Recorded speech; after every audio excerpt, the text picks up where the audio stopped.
Hi guys, good morning. So napakaganda po ng umaga po ngayon dito sa amin.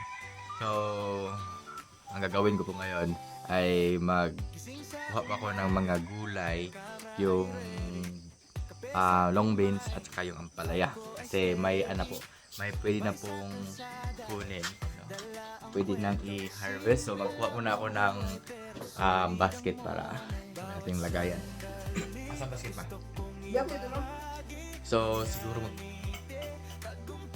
yung ginamit ko na cellphone ko ngayon ay yung kay mama kasi maganda yung cellphone ni mama pa kay meron siyang portrait video. So, yung cellphone na to ay Samsung. Pila gini siya nga kuan ma S21 ba ni? 21 plus. Basta guys. Ito yung kanyang napanalanunan nung nagpa-games yung kanyang kapatid. Swerte siya. Kasi siya yung naka ah nakatanggap ng cellphone. Pero sinabihan ko siya na magpalit kami ng cellphone. Sa kanya yung iPhone 11, ito naman yung sa akin. Kasi yung cellphone niya, sira na po yung yung screen. Sinira ni Papa. So, punta po tayo doon sa may garden. Kuha muna ako dito ng gunting. Kasi kailangan talaga natin ng gunting para maganda yung pagkuha natin sa mga gulay, no? So may makukuha ko na ampalaya at saka long beans.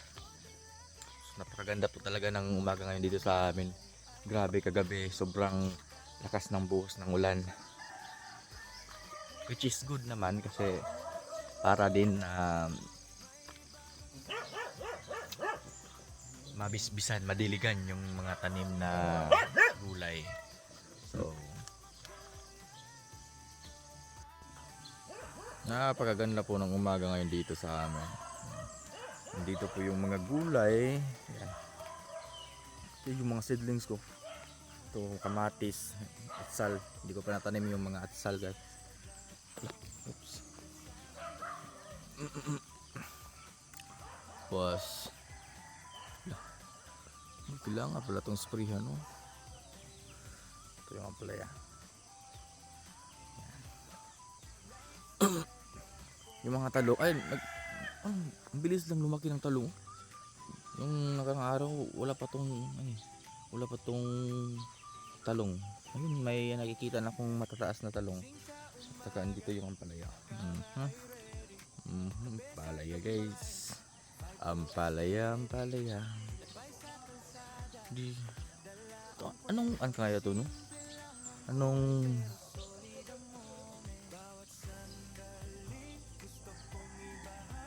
insekto kaya yung ano siya? Ano kayang medisina na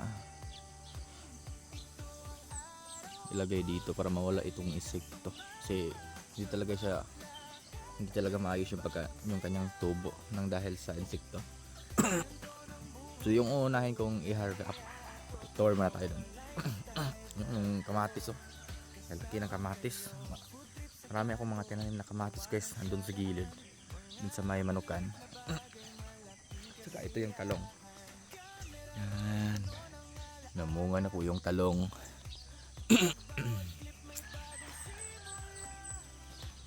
Hindi tayo kanalan.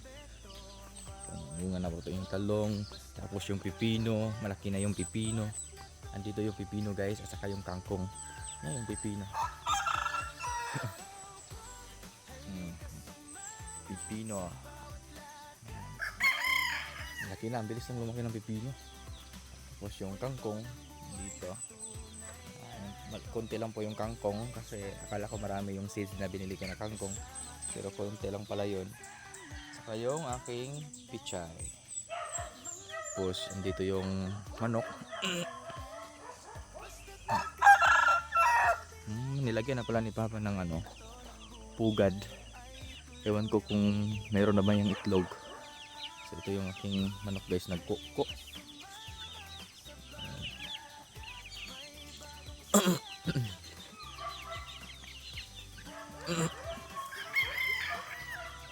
Tapos ito yung kamatis. Yan, malalaki na po yung kamatis. Yan.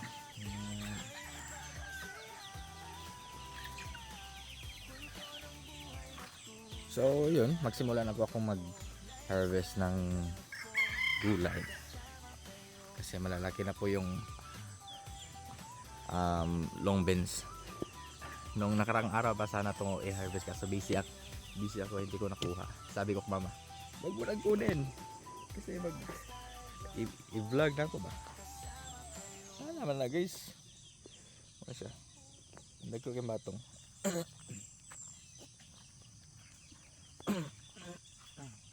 Nagko kayong batong.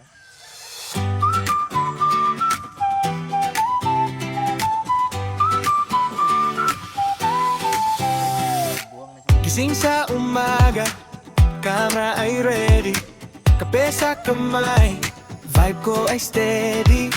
Lakbay sa kalsada, dala ang kwento. Simple lang ang buhay pero solid ang moment. Bawat sandali gusto kong ibahagi, mga ngiti, tagumpay at pagkakamali. Ito ang araw ko, halika sumama. Sa bawat lakad may bagong saya, kwento ng buhay na tunay at totoo. Lifestyle vlog ko, kasama kayo. Food trip sa kanto, tawanan sa daan, mga maliit na bagay, malaking kasiyahan. Camera roll, puno ng alaala, sa bawat clip may bagong simula. Hindi man perpekto ang bawat tagpo, basta totoo, sapat na to. Ito ang araw ko, halika sumama. Sa bawat lakad may bagong saya, kwento ng buhay na tunay at totoo. Lifestyle vlog ko, kasama kayo. Kahit saan man mapunta ang landas, mga pangarap ko'y patuloy na bukas. Basta't may camera at konting lakas, kwento ng buhay ay tuloy ang bukas. Ito ang araw ko, halika sumama. Sa bawat lakad may bagong saya, buhay na simple pero makulay.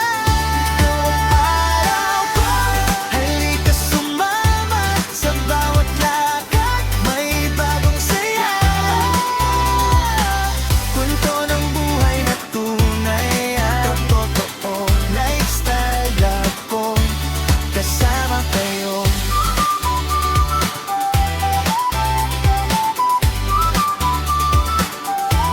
Kasama kayo. Lifestyle vlog ko, kasama kayo.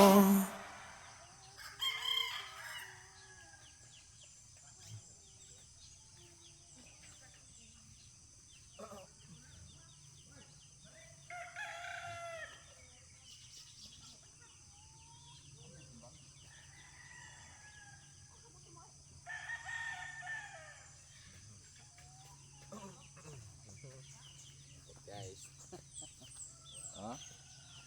Dami-dami yung ating nakuha ngayon ng mga long beans. Ito tayo doon sa gilid.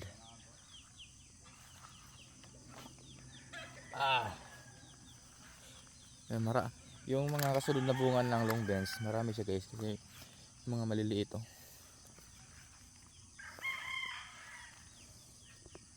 Masarap to. Masarap sa prito.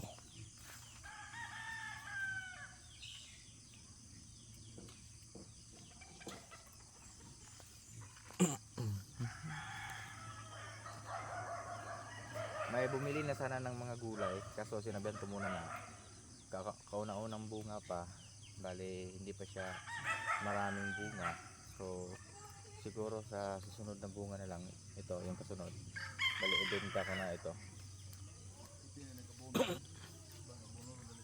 Ay, ito abono. Asa ito abono ma? Wala ito. Ay, na abono das balay. Mama, di mo saan mabuno. Patulgan na mo saan ang buno.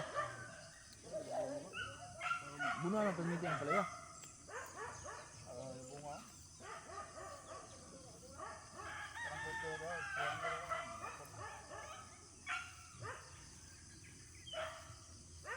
Ispriyahan gini siya karon. Ikaw itong sprayer mo. Ako na sprayer.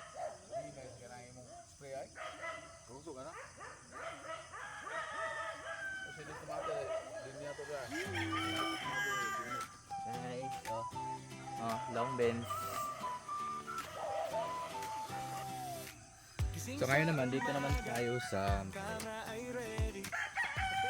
yung ampalaya guys. May mga ano dyan, may mga maliliit din na bunga. So, kailangan ko siyang isprayan mamaya. Hindi pa siya gaano kalaki yung bunga pero kunin na namin para may maikrito mamaya.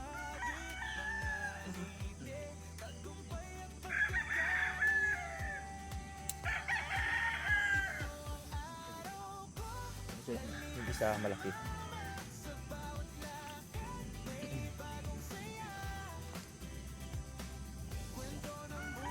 Punta tayo dun sa pinakadulo.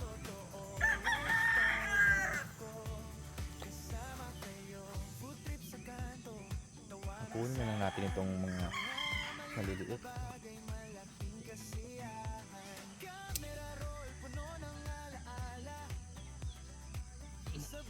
Maraming bunga yung kasunod na mangis, yung mga maliliit na pala yun.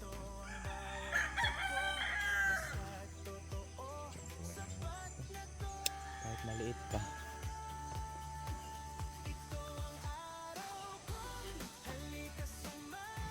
Ang ganda talaga ng ano, sikat ng araw ng dito.